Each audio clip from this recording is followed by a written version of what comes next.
Welcome to BnB Studios, the home of Central Coast Rugby. Let's get stuck into another week of opinions and oversights from Berner and Bathy as they bring us the latest news. Good chat, good footy, good fun. Take it away, boys. Well, thanks, Tomo, and welcome back for another episode of the BnB Unplugging Central Coast Rugby podcast. Back for another week of not death riding people, which is exciting, so hopefully everyone's alive and well. Bathy, how was your week?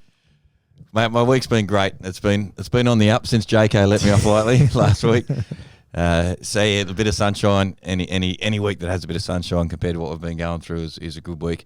So yeah, mate, very, very good. Well, I want to get into the jersey first of all because you did speak about this one last week. I had mine. I'm glad I took it off, just considering how tight it was, especially watching the video back. Going, just wasn't a good idea. Got the Grange on today though, a lot more comfortable. Yeah. So tell us about the jersey.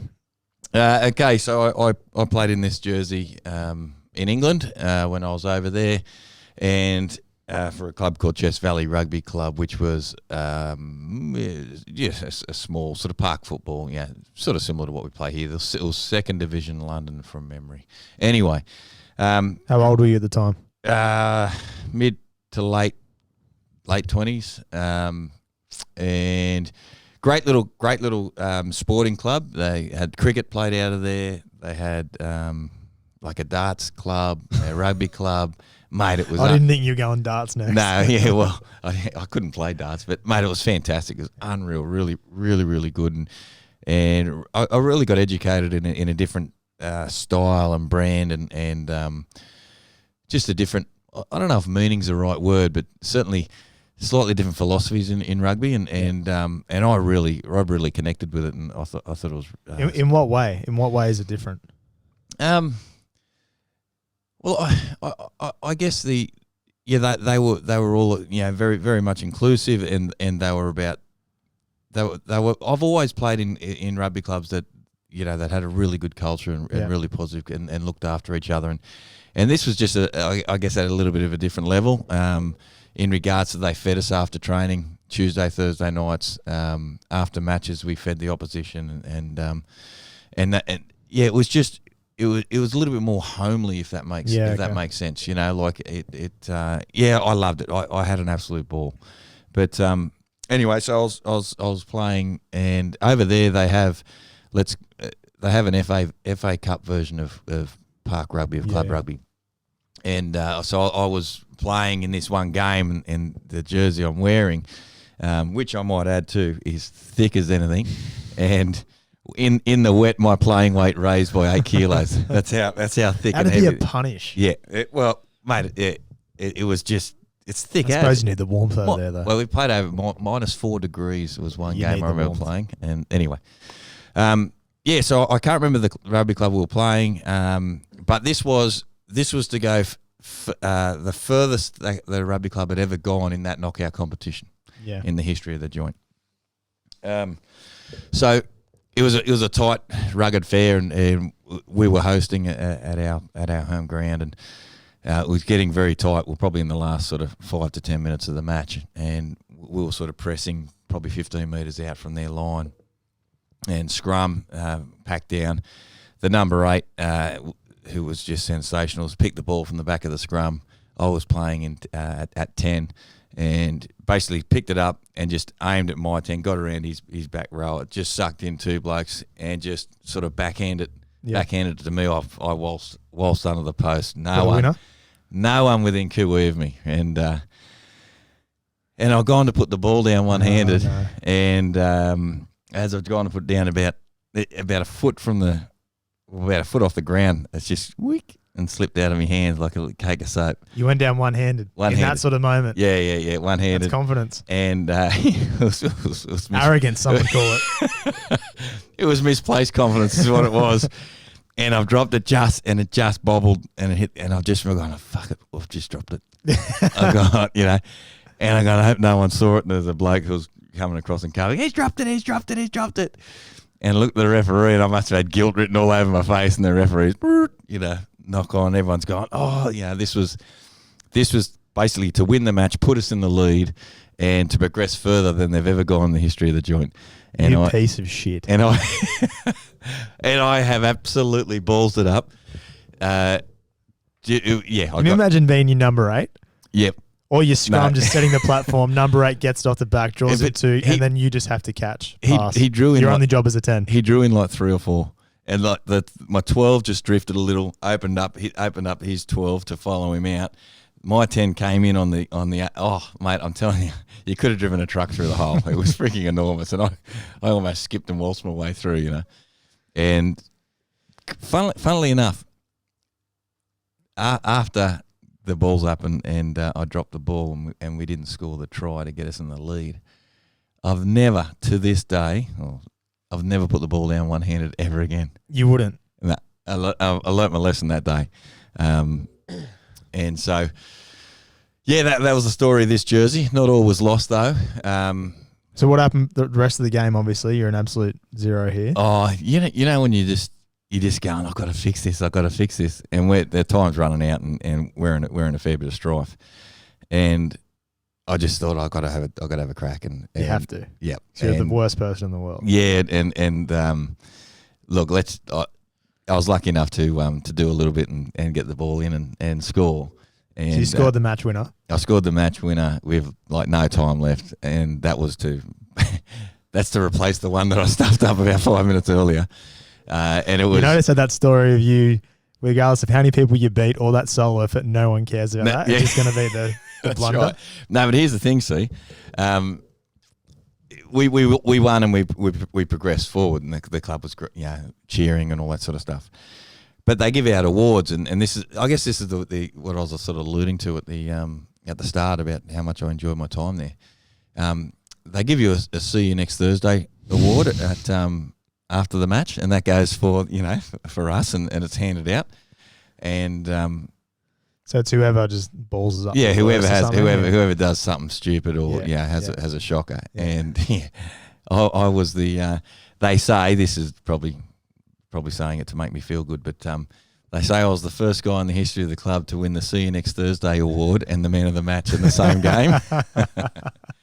But the problem with that, the See You Next Thursday of the match comes with like a pint of like sarsaparilla and bloody lager and all this horrible stuff, and so you've got to do that as that's your punishment, and then you get another point for the man of the match as well. But that's the nicest stuff you get for that. Yeah, that's right. So that's this story of this jersey. I actually really like it too. I like the style. They don't make them how those sorts of ones are. Have you ever seen? I like the style of it. Have you ever played against anyone else that you've had? Just showing that you were some sort of playmaker back in the day instead of just the winger. Have you seen someone balls up? Is that the worst you've seen someone balls up? I know you were in the moment. Someone balls up bad on a rugby field that's just gone like. I can think of another time I balls up. Yeah. I did, and this was a long time ago. Context wise, wouldn't be worse than that, surely. No. Poor old Carryong were. This was after they'd gone on their big winning streak. I think 95, 96 maybe. So they'd pulled out of the first grade comp and either just come back in or just before they pulled out of the first grade comp. I can't remember. But we were giving them an absolute touch up, like by putting a lot of points on them. Yeah, we'd cracked 100, and ball came out to me, and it was almost. Say it. I was going to say it was almost arrogance from the Terrigal Rugby Club that went through so many hands and didn't need to, if you know what I mean. I say training run, 2 or 3 passes that they didn't need to happen, but you did it anyway. It came to me, and no one in front of me. I'd scored 3 tries, and I freaking just spilled it. Line in front of me, no one just. And I don't know why. I mean, I've dropped plenty of balls on the footy field over the years, and it's worse when you're over the line though. Well, no. Well, I just. Oh, you're in space. You weren't over. Oh yeah, I didn't even have to run. It was just. Yeah. I think it was. I think it was a bit of just desserts I'd scored Some enough. terrible arrogance. Maybe, who knows? But I've done the same thing, except I was over the line. This has been about 2015, and we played against North Lakes, and this is when they were really struggling. Played against them at Edelong Oval, and we were up by 70 or so. And same thing, just got it, and I had about 30 meters to the line, and it got to the point. It was about probably 60. You were 30 metres out and no one chased you? No one chased me, which is actually, it wasn't a fatal error because it was justified. They didn't need to given the next event. And then it was to the point where there was still a lot of time left, so it was approaching, getting towards, really getting up there towards the hundreds. And I've just strolled the ball over, and then everyone's kind of walked back for kickoff, and I've gone to put it down, and the same thing. I've dropped it. One-handed? Completely, yeah. And there's a photo of it as well. So Nick Friend used to take the photos, and he's got snapping me down, taking the photo, and you can see it releasing my hand. I'll try and find it actually. That would be and awesome. We can put that in the social. But it was different because no one saw it because everyone's gone back to halfway or North Lakes turn around and be like, come on boys, it's all good, whatever. And our guys are just turning around to receive the kickoff.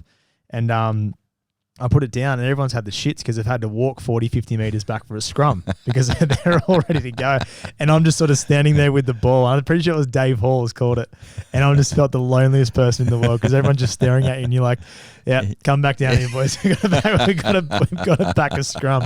I think North Lakes really wanted to go 95 for another, to do it either. So, but the other one actually, there's a few years. I can't remember the exact context, but it was Carryong. And it would have been in 2017, 2018. And they were leading us in the final. I was injured, so I was out that game. And they were leading us in, is it some sort of elimination final? I don't know what game it was. But they asked the touchy, and the touchy said time was off, but they didn't ask the referee, something along those lines. So they thought the game was done. They kicked the ball out. Yeah. And that was it, game done. And then the ref or the touchy said, no, time's not up. So there's one last chance for Wowie line out about 40 metres out. Anyway, Wowie took the line out and drove it forward and scored and won the game and eliminated Carryong.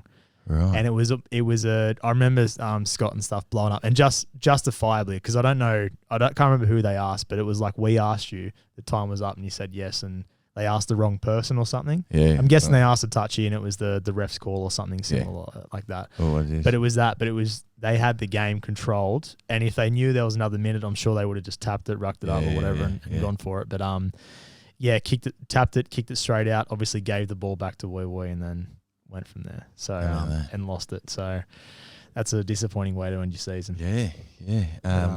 That's probably the worst balls up I've seen. We 1999, we talk about disappointing ways to end the season.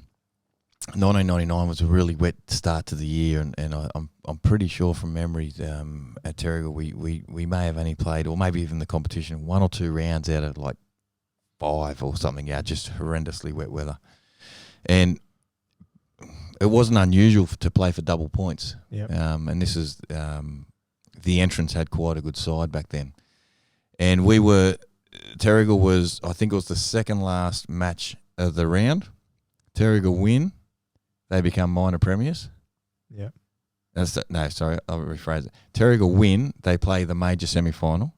Yep. Terrigal lose, they miss the semis altogether. That's how tight the comp was. Jesus, that's unreal. And it was a double points match, and Coach Les Island, if you're listening, Cranky, sorry to remind you, but is his nickname Cranky? Yeah, I can see why. One of the great men of Central Coast Rugby. Anyway, 10-0, we were leading, scored 2 tries, and it was a I think the bell had gone, or it was really close, like literally 30 seconds to go or something. We were in the lead 10-7 against the entrance side, and gone to kick the ball out, not me, but the ball's being kicked out.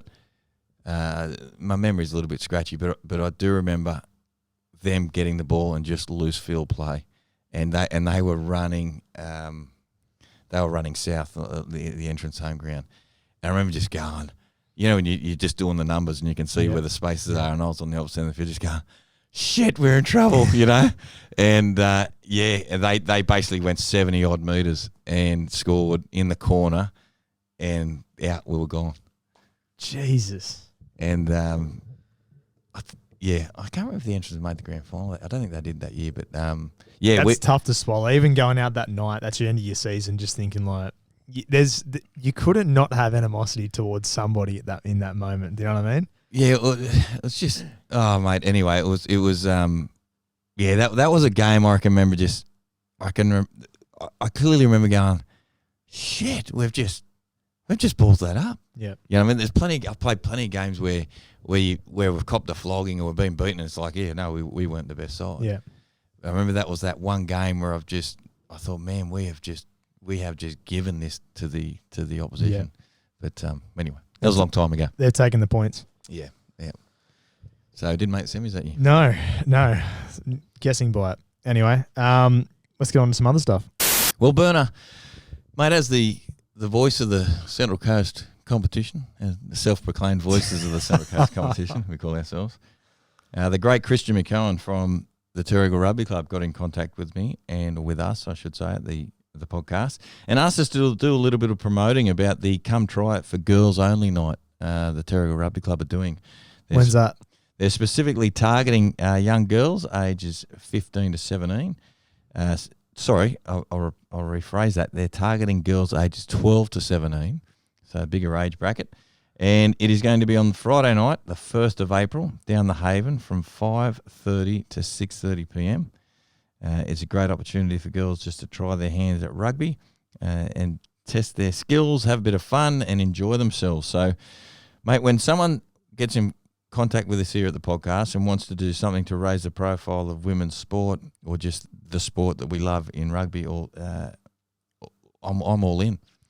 Yeah, definitely. I think even how much that's actually progressed, like, women's sport in general, but, we're focusing on obviously the Central Coast competition, and it just continues to grow and grow every single year. Yeah. And it's, going to Terrigal is obviously, good culture and there for the kids to learn as well. And it doesn't necessarily mean that they're going to stay at Terrigal. No, I think it's about growing the game. And it's nice that, you got clubs that are sticking that sort of stuff on that people can go and try and learn because.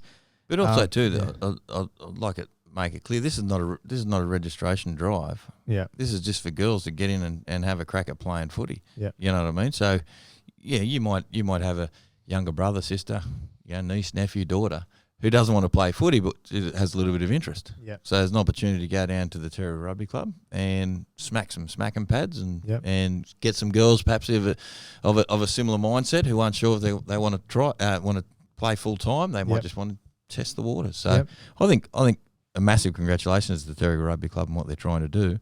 So what we'll do is we'll put it on our socials, and there's some contact numbers that we won't bother reading out now. But congratulations to the Terrigal Rugby, just putting it out there for the all girls to come and try night at the Haven, Friday the 1st of April. It is for girls aged 12 to 17, and any clubs who are doing any sort of initiative in their communities, get in contact with us here at the podcast. That's what we're here to do. We're here to promote everything that the good clubs are doing, and congratulations to Christian Terrigal and Lee Sullivan who's behind it.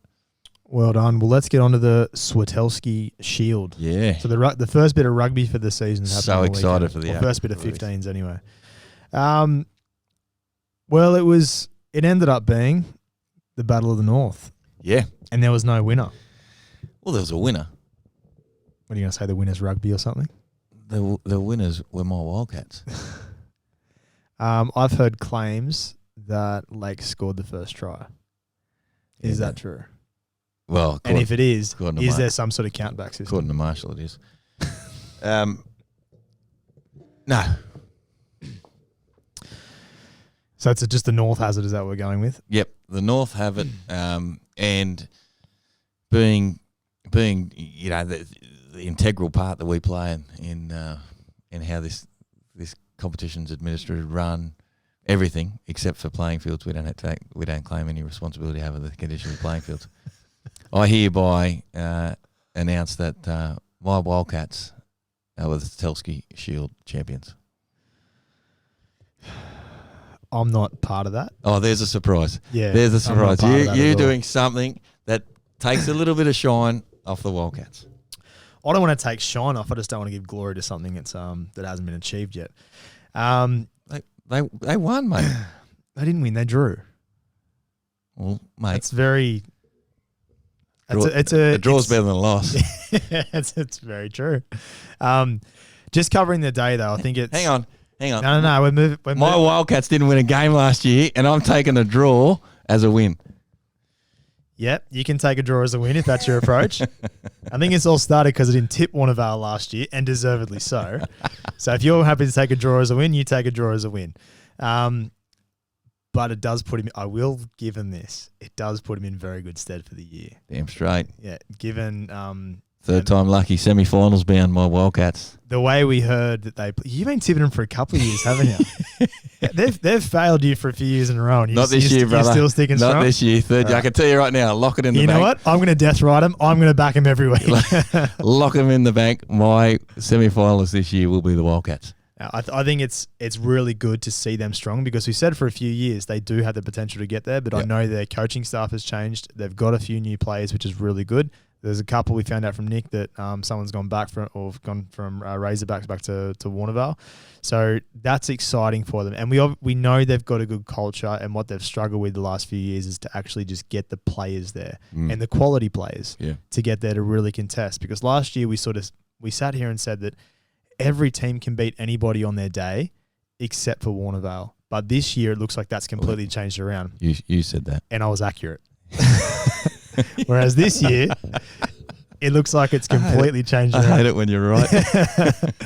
Whereas it looks like they got the cattle this year, not just to be competitive, but to do some damage. I think that's really good. It's also a really good example of persisting with the culture and persisting with getting a positive culture, not just trying to get quick and easy results. Yeah. Pursuing and trying to build something, as we've said, within the community, doing great things within their community, and you're seeing juniors going back there, and that's a powerful thing, I think. But when we got Prue on as well, she was talking about from the Sevens Day. She was talking about how amazed she was about Warnervale and the Warnervale women's and how much they've grown. Yeah. So that's your. It wasn't Prue. Well, who was it? Wasn't it Prue? Mate. Oh no! It's my first. This adds to the balls up. Who was it? Sophie. No, it wasn't. Was it? It was Sophie Dry. I'm going to get her last name wrong because I get it now. A very good captain. Sophie, I get it. Sophie Dryden. Yeah, because we're talking about Prue with the other thing. Got it during that story. Yeah, anyway, apologies, Sophie. Yeah, that was brilliant by me. Yes, it's not me. Brilliant recovery. Sorry, Sophie. But she was saying, Prue/Sophie was saying, obviously how much one of our women's team has impressed them. So that culture of Warnervale is really building at the moment, and hopefully that goes through and provides strength into the competition in terms of them being competitive to actually contend for those final spots and go a bit further as well. I'll tell you what, let's get someone from the Lakes on, and let's see what they think. It's a good segue from Warnervale to Lakes, isn't it? It is. Well, it's right next door. So we'll get someone on and we'll have a bit of a chat. Because we chatted to Matt there a while ago from Warnervale about the awesome stuff they were doing with their Tonga charity drive. So I reckon we try and get someone on from North Lakes and and then go from there. Well, Burner, mate, I told you I was going to get someone on the phone to discuss this issue. Someone important. Oh, you don't get any more important. Someone knowledgeable. Than the mayor of everything north of the entrance bridge. Some may call him the king. I don't know what he is, but I'll tell you what, he's a very important man. Scotty Moroney, thanks for joining us on the podcast, pal. How are you, mate? Yeah, good. Thanks, boys. So, mate, look, Burner and I have just been having a bit of a chat about the Swatelski Shield and the 7-all draw, and just off air you were saying how you believe that Warnervale should have won as well. Is that correct? Yeah, well, not quite, but I mean, we did score the first try. Yeah, there it is. As both sides had probably had enough footy for the day, a gentleman's agreement was made between the two coaches to call it a draw, so I'm happy enough with that. Was the Warnervale try more spectacular? No, ours was definitely better. Yeah, I thought so as well. It sounded like that, just in the way the 7 was. Well, Warnervale better dressed. Who had more socks pulled up? Oh, they've probably always been in that department. Well, there you go. You heard it here first. Warnervale, winner of the Swatelski Shield. Best dressed. Well, Scott, enough about Warnervale. How are the Lakes looking for this year? Yeah, pretty good, mate. I think we'll be fairly similar to last year. We have lost a couple. a few lower graders, not too many first graders. We look like we've got the A team front row back in, which is Blake will be happy about this year. Looks like Bartha, Tim, and Zach are back. There you go. That'll give you plenty of food for your podcast. Yeah. Calls, hopefully the grand final. But yeah. Do you remember Mini Barcelona? He's about 10 with the same haircut. Yeah. Is there such a thing as a mini Barcelona? He was on the field. He's someone's kid from up at North Lakes, but he's Solly's young boy. yeah, he's a dead ringer. I'll tell you what. Yeah. He's no relation, funnily enough. Yeah, there you go. I'll tell you what, the man crushers are going to be alive and well with those boys. What I might even just how good would it be just packing against that? It would be fantastic. Be horrible. It'd be sweaty men everywhere. It'd be nice to be snuggled into that second row, but not packing against it at all. Yeah, good stuff. Like packing against the biggest lounge chair. Yeah, lounge chair that punches and can hit your back. So you're looking good, Scotty, which is good news. Yeah, and we've picked up a couple of new boys as well. So, I think, mate, we'll be there or thereabouts again. Don't want to do any early crow, but I'd be very surprised if we're not competitive against all teams again this year. So. And is Sean Allenzyke playing for you this year? Because Bathy just needs to practice on the last name again. Yeah, no, he's there. He played on Saturday. So he's a little bit underdone. We ran him in a couple of sevens games just to try and get him up to speed. Sure, he'd love to hear that. He's a good footballer. He is. Great footballer. Yeah, no, he goes hard. Goes real hard. Good stuff. He's a good pickup. Well, thanks very much for jumping on, Scotty. Greatly appreciate it, mate. Good to hear Lakes are in a good position again for the 2022 season. No worries, boys. Thanks for the call. So, Burner, mate, on Saturday, believe it or not, I was in charge of the social. It's a dangerous time. Yeah, and mate, I put a little pop quiz out there to the rugby community and got a wave of response, which was really good. A wave. Yeah, a wave. It was a little bit like the wave of sweat and anxiety that was coming over me. I think I'd bitten off more than I could chew. Have I pressed the right button? What am I doing here?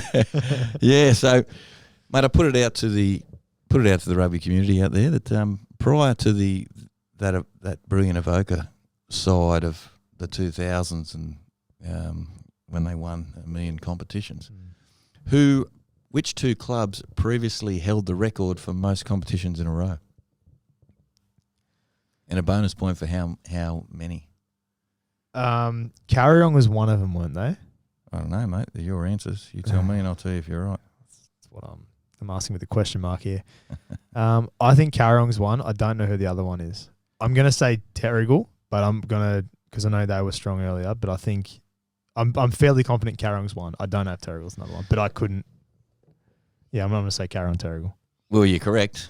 Okay. So that great Carryong side of the 90s, 90 to 93, 90, 91, 92, 93. And the Terrigal side of the 70s, 76, 7, 8, and 9. Yeah, right. I wasn't even a thought. Yeah, then. so four competitions in a row, and then Avoca Beach won 6 in a row during their run in the 2000s, and I believe they won something along the lines of 9 out of 11 premierships. I loved that Avoca side. I just started playing rugby when they... A little bit of vomit just come out of your mouth. Yeah, a little bit. Loved the Avoca side.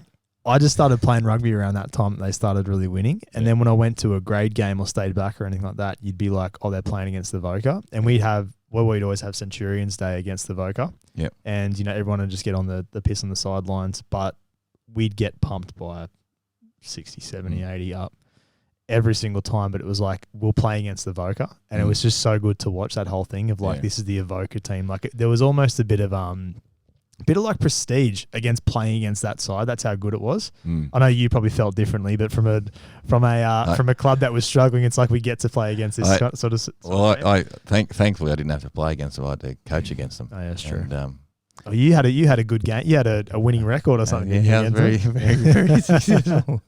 Anyway, well, it's not about them. It's about Nugget, about Daniel McClellan. He's McClanahan. Sorry, No. You're sticking with this one. That's your wrong name. Sorry, Nugget.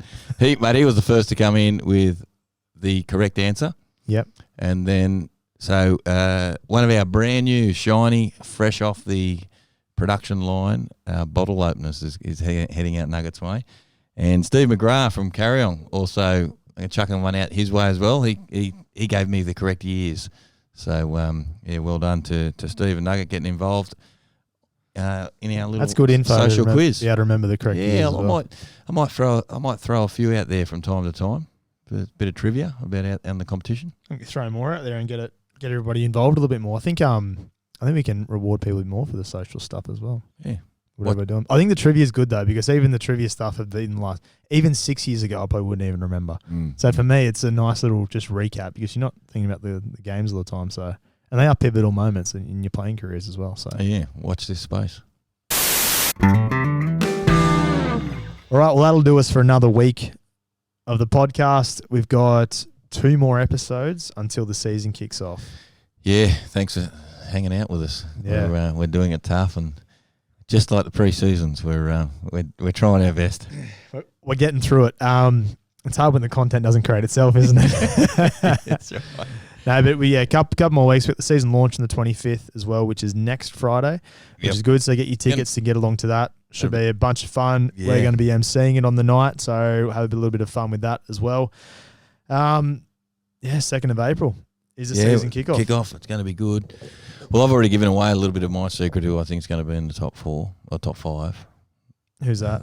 The Wildcats, mate. Wildcats will be there. So yeah, I'll only unveil 4 in a couple of weeks' time. But look, clubs, rugby clubs, push us out there. We need your support so we can support you. And just like the clubs that get in contact with us with any initiatives that they're running, be sure to tag us in, and we can then support you guys and get the word out there so everyone can support each other in this community.